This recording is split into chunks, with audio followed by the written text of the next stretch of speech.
Hey, Hey everybody, how you doing, friends? welcome to Welcome. this broadcast. You know what? It feels like we're doing like broadcasts. We are broadcasting I mean, we're broadcasting, but it feels like we're doing um, TV. yeah, like I used to have to watch, and got used to watching like back in the day. It was like that guy Kenneth Copeland who would sit at the table. Yeah, and he this would is have Encouragement TV. This is the start of Encouragement TV. It's already started. They don't recognize that Encouragement TV is coming, but it's already here. It's already here. Yeah. You know what I'm talking about? Yeah. How y'all doing? How y'all doing? Listen, unfortunately, this is day 20 of the 21 days of Day 20. encouragement, which means we have literally one more day left. One more day. And tomorrow is a live broadcast. So when we come to you tomorrow for the big finale, My. we'll be live. So join us tomorrow for the live broadcast. You do not want to miss it. Don't miss it. But listen, we've got some great stuff to talk to you about today. And man, I want to thank each and every one of you again Thank you for your support, Your for encouraging liking, for words. sharing the encouraging words. for watching. Whew. Watching is necessary. And for tagging in love. Y'all have been doing a great job of tagging in love after that little talk we had. Tag. Right. So listen, today's topic is no exception to the rest. It's a good topic. Yeah. We're talking about, I don't know what to exactly call it. Like, keep your mouth closed. Don't tell everybody your business. Mind your own business. Mind your own business. Keep folks out your business. I think I said that once already, but you just can't stress it enough. So look, here's what we're talking about today. So many times the issue that we have is that we like to involve everyone in our business. And particularly, we like to tell everybody about every issue that we're having in our relationship. When they do something wrong, we're quick to tell our family members. We're quick to tell other folks. And our family then starts to not like them, starts to hate them, all these sorts of things. But then we stay with them. And then now the family is looking at them all crazy. Looking at you crazy, thinking you stupid because you stand with this man or this woman after they done did what X, Y, and Z. And the issue is that we have to learn to keep our mouths closed. When you look at James chapter 3, and I'm just going to paraphrase it, James chapter 3 talks about the mouth, the tongue, and how it is full of evil, and how with the mouth, if you can control the mouth, you can control the whole body. You can control a lot of situations. He even points out in James how horses are controlled by putting a bit in their mouth. A huge ship is controlled by such a small rudder. When you look at it, there are so many things that are controlled just by us putting a little thing in their mouth, and we can control which way they go, what they do, all that kind of stuff. But the issue is although we've learned to control other animals, come on now, we can't control ourselves. Jesus. That's what James 3 says. It says But the problem that we have is we want to talk about everything with everybody. We get on social media, and we hinted on this already. We talked about this in one of the previous days, but we want to tell everybody our business. And then when the Lord starts to working and moving in our marriage and things start getting better, people be like, I don't know why you with that no good, whatever, because they're still looking at it and seeing it from the eyes or the lens of the picture that you painted before. And people are not like us or not like God. They don't forgive quickly, but they hold on. Don't forget. They hold on to that thing, and they just keep on bringing it up. And every time you be like, oh, but no, they've changed. We went to counseling, whatever. They're like, girl, you can't change a leopard's spots. You know what I mean? Like they just want to keep bringing it up. But the problem again is we have to learn to keep our business to ourselves. If you're going to talk to somebody, number one, here's the first thing. Talk to God. Number two, if you're going to talk to somebody, get you a spiritual counselor, wise counsel. The Bible tells us it is good to seek wise counsel. Yes. But here's the thing about that wise counsel. We said this once before. Make sure you find someone who ain't going to put all your business out there. Somebody And you can trust. sometimes it's not good. I'm just going to be honest. You have to be careful talking to certain preachers and pastors. I'm just going to be honest, because you'll talk to them one day and then hear what you dealing with in a sermon on the next Sunday. So friends, you have to really use your discernment. And again, I know we've said this before, but it's so vitally important that we learn to keep our business to ourselves. That's right. First, pray about that thing. Second, talk to somebody who you can trust, who will give you sound, wise advice. Not some single person who can't relate to what you're talking about, who as soon as you go and talk to them, they're going to be like, ooh, girl, you need to leave him. And you married and you can't leave them because, unless the Bible tells you, again, unless it's an adulterous situation where they done cheated on you, whatever the case may be, then it's not, advised by God that you get a divorce. So let me just encourage you. If you're married, first off, pray about these things. Talk about them amongst yourselves too. That's number two. Before you go to somebody else, talk about it amongst yourselves. There have been so many situations and instances where Kristen and I have just decided we wasn't going to talk to nobody about our situation. Why? Because when you talk to other people about your situation, you then invite them into your business and give them a say-so over stuff. And they feel like, oh, well, girl, you need to do this, you need to do that. And you weren't coming to them for advice. You were just coming to vent. That's why you can't vent to everybody. So let me just encourage you. Don't go running and telling all your business all over the place. And see, the issue becomes Jump when on you, when you vent to your mother or your father about what's going on, you know that they're your parents and you find them as a safe place, right? But you end up forgiving them, single or married. This can happen single or married. It happens single and married. You forgive them, but mama's still mad. And mama still don't like them. And don't want them coming over their house. No, and she gonna treat them bad and be rude. And you gonna be like, Mama, why would she? And there's a wedge in between because you've moved on, but mama ain't moved on because that's my baby and you hurt my baby. You have to, it says a foolish woman tears down her house. Or a foolish man tears down his house. A wise woman or a wise man builds that house up. And with the tongue, you can build your house up. Or you can tear it down. Within a few matters of seconds. Everybody don't need to know all the details in your sexual relationships, your intimate relationships, best friend or not, sister, whatever. They don't need to know all of that. You telling them that stuff and they envision it in their minds. And then you wondering why she looking at him crazy, or you find out that she can text him, or you opening up doors. Don't do that. Some stuff is your sexual stuff needs to stay between y'all. Now if there's a married couple coming to you for advice about what they could do to improve their sexual relationship or their sex life or whatever, with the Spirit of God, be led and give them advice. But us sharing all this stuff, unnecessary information, you know what I'm saying?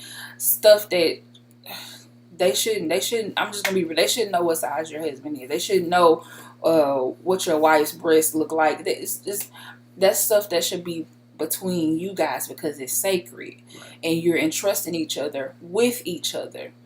But man, we talk so much. We talk so much about our problems and we vent and you need wise counsel, but sometimes people get overwhelmed with you just overloading them with all this information and you really don't want help. You just want somebody to listen. You just want to get it out. And it's good to get things out, but like he said, always go to God. And here's another thing. When she said that, I saw this.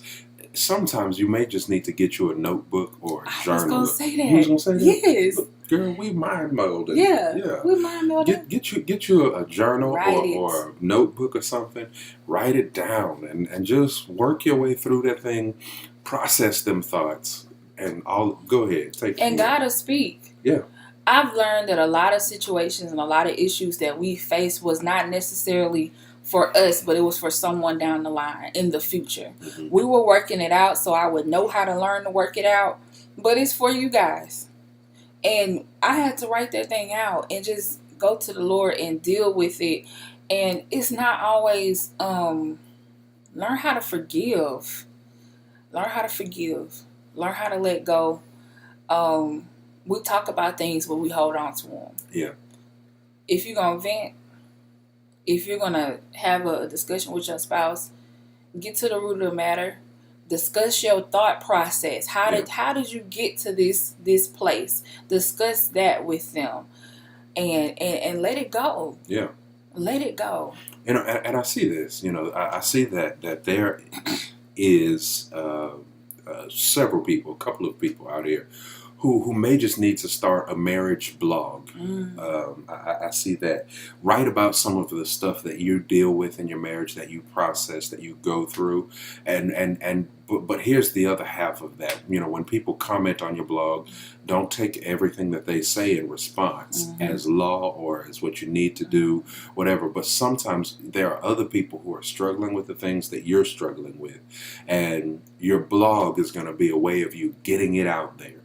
You may end up doing what we're doing now, which is doing videos. But more married people need to have discussions amongst themselves. I strongly encourage married people to have married discussions with married people. You know what I mean? When I say married people, married discussions. Yes. I mean, have married discussions with married people. Don't have your marital discussions with single people.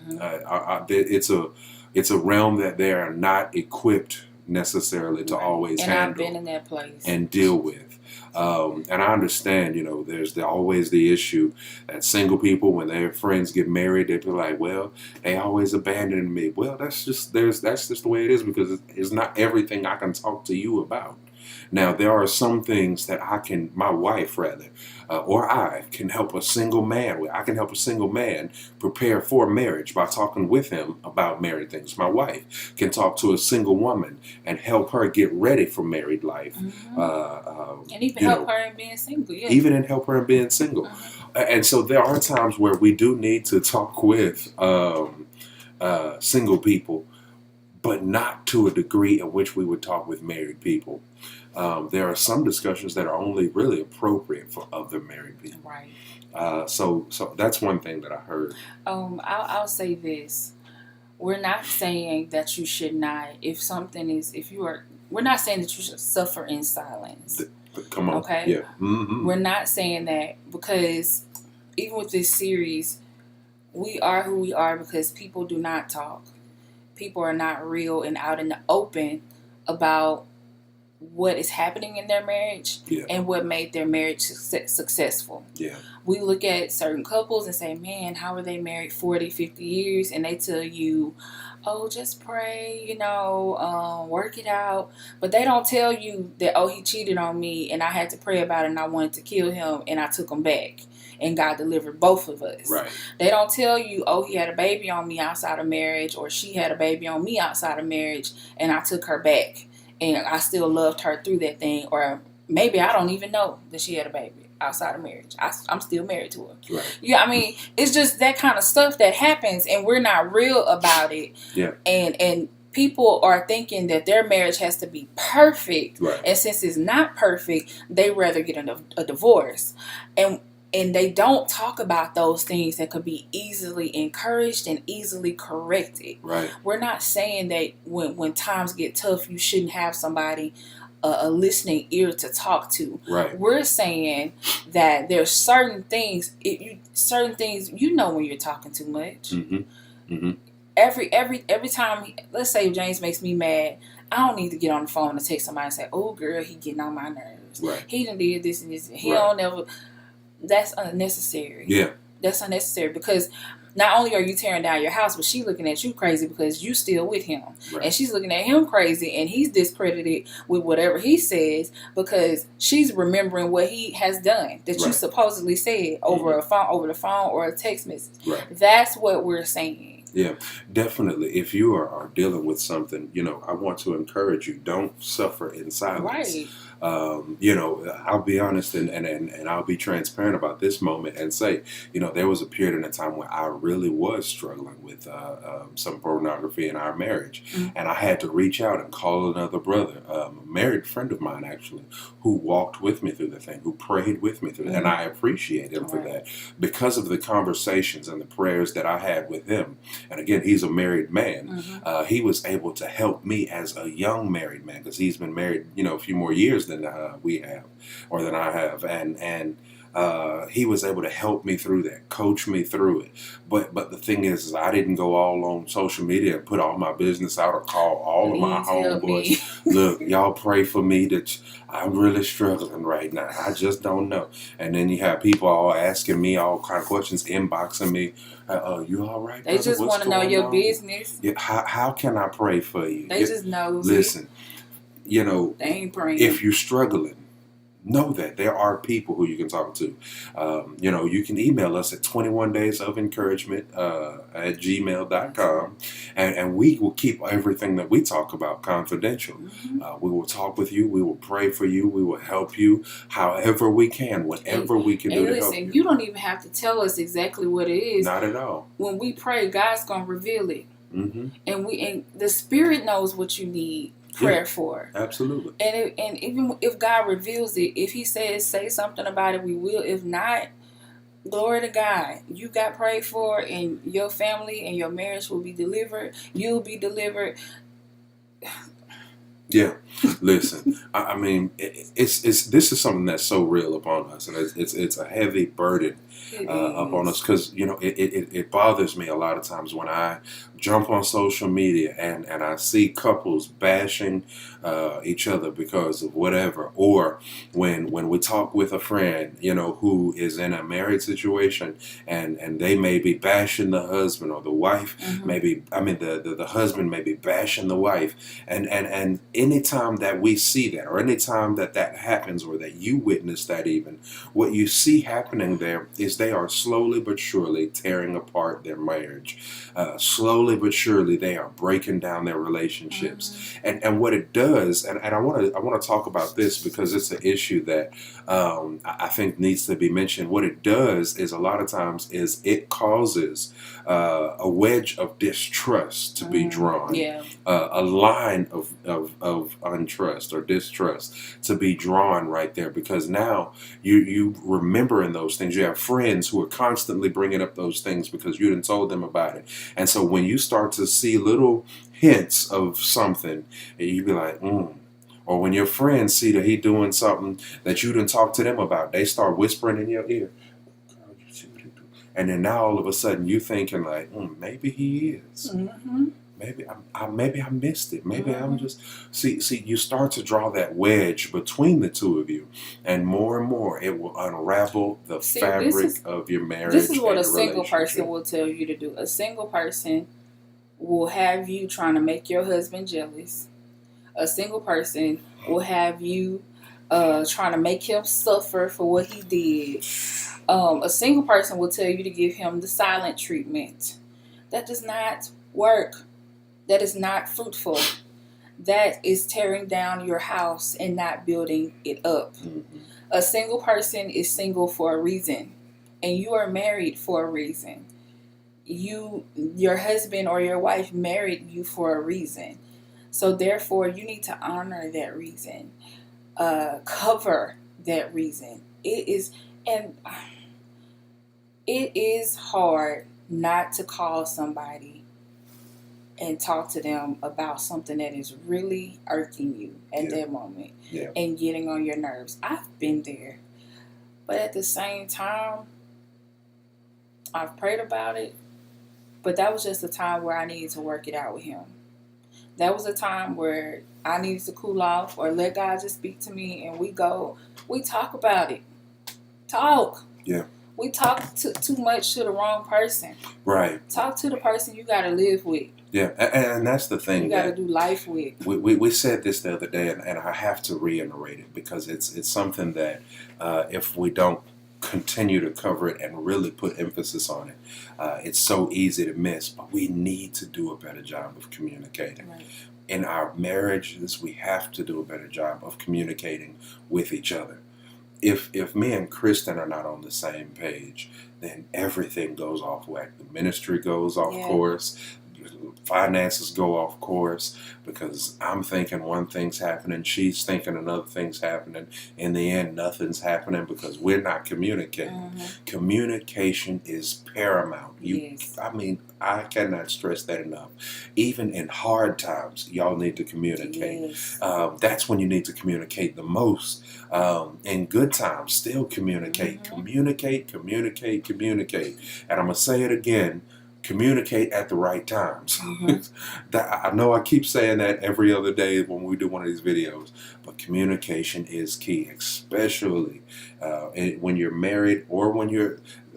It starts. I said this before. I'm gonna say it again. It starts before you get married.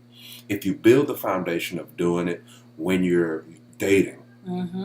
It helps when you get married. Yes. I told y'all that one day in one of these videos, I told y'all about how Kristen and I walked 4+ miles going down, talking, communicating, getting to know one another. It takes all of that. That was on Intimacy Day. We have to do a lot of talking in order to build strong unions. When you talk to couples who've been married 60, 70 years, whatever the case may be, my grandparents would say, we talk, we communicate. You have to. It takes that. You have to do it. Even if you don't like talking, you have to do it. Yeah. You have to. It's marriage is not a one-way street. It's a two-way street. Right. And I've heard people say it's give and take, but it's give and give. Mm-hmm. You have to give, and the other person has to give, and we get it together. Right. You have to. You have to get out your comfort zone. Mm-hmm. Whoever you were before you were married, oh well. Yeah. And then look, as men, it's especially harder for us most times because we weren't raised in a house like that. We've always been taught men ought to be strong and silent, Mm-hmm. per se, and we don't do all that talking and sharing our emotions. But look, if we continue to stay in that same old thing, we're going to get in these marriages and then these women are going to leave us because we are emotional dummies. It's just point blank period. We are dumb to emotions, and we can't express emotions. We can't show emotions. They never know what we're feeling, never know what we're thinking, and they just like, I don't know, I don't understand this man, and they end up going and doing their own thing and finding a man who will talk to them on the job or whatever, and then you find out, oh, she cheating on me. And you want to get mad and go fight old dude and slap her upside the head and everything else. She's emotionally bankrupt. She's been putting out the feelers, trying to connect with you, and you refuse to connect. Yeah. You have to try. You have to try, and you have to communicate and try to connect.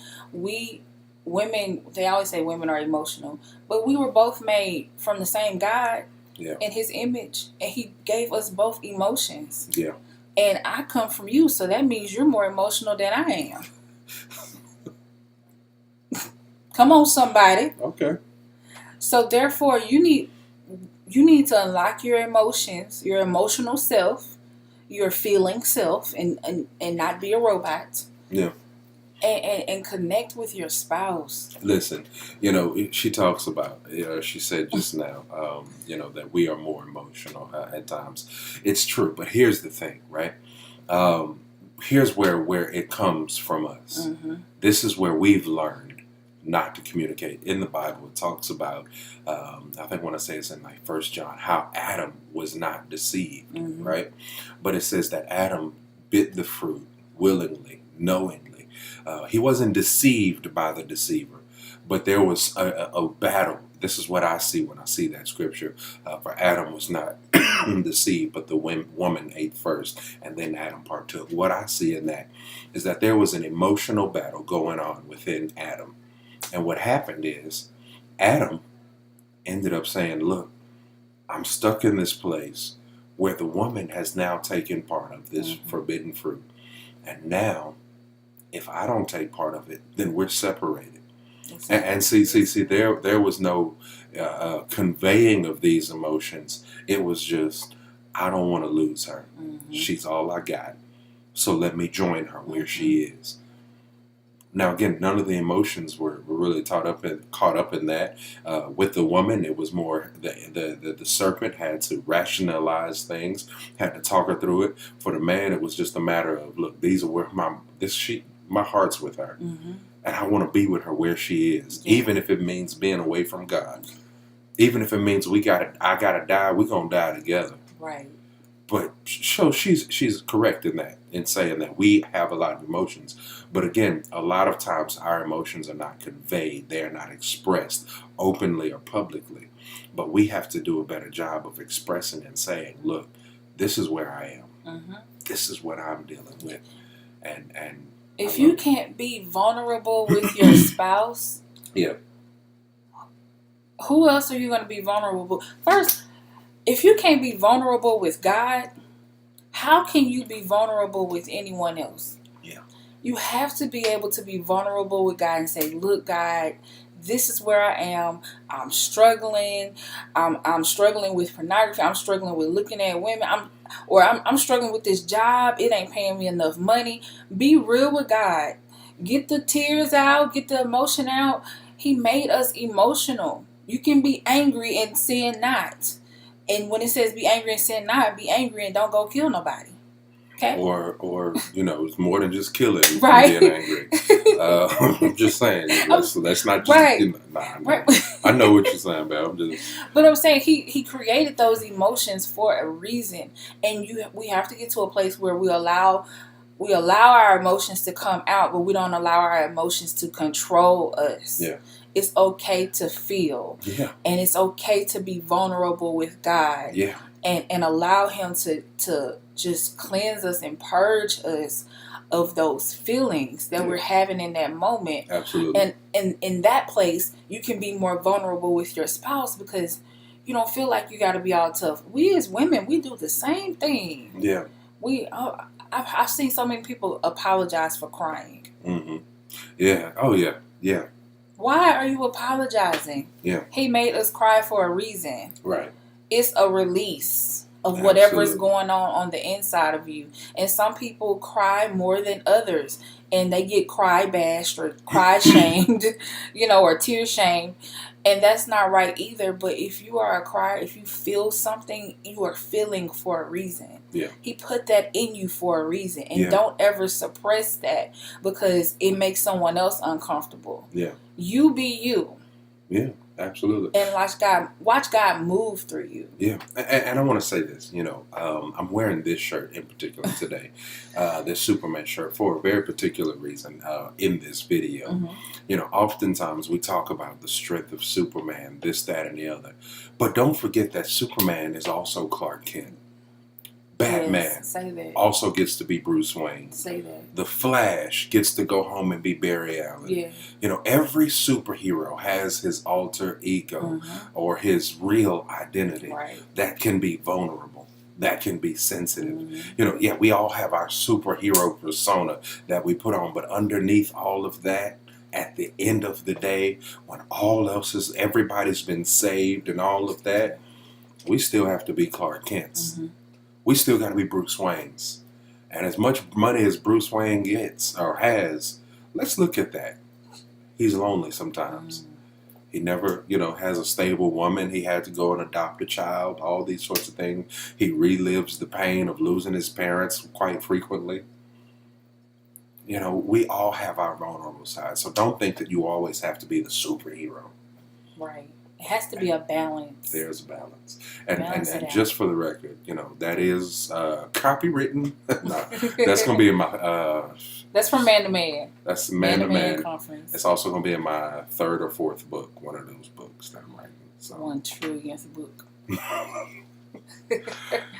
Well, guys, we love you. Yeah, we love you. I just wanted. You sure you don't have anything else? I am good. You're good.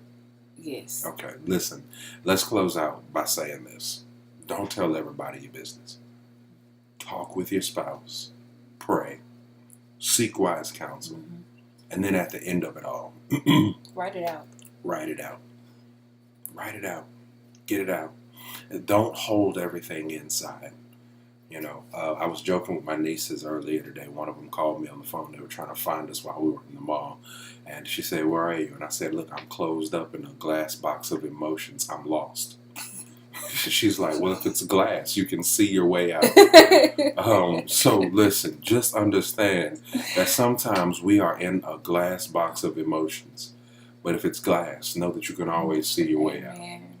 You can see your way out. You can break your way out there. You just got to navigate your way through it. You can break your way out. Yes. Yeah. You just got to navigate your way through it and just get on out of that glass box. Kick it open. Sorry for shaking the camera just now. My God. But we love you. We love you. That's all I got for y'all today. Y'all be blessed. Today is day 20. Remember, tomorrow is day 21, and it is a live broadcast. So join us tomorrow for the live broadcast. We love you.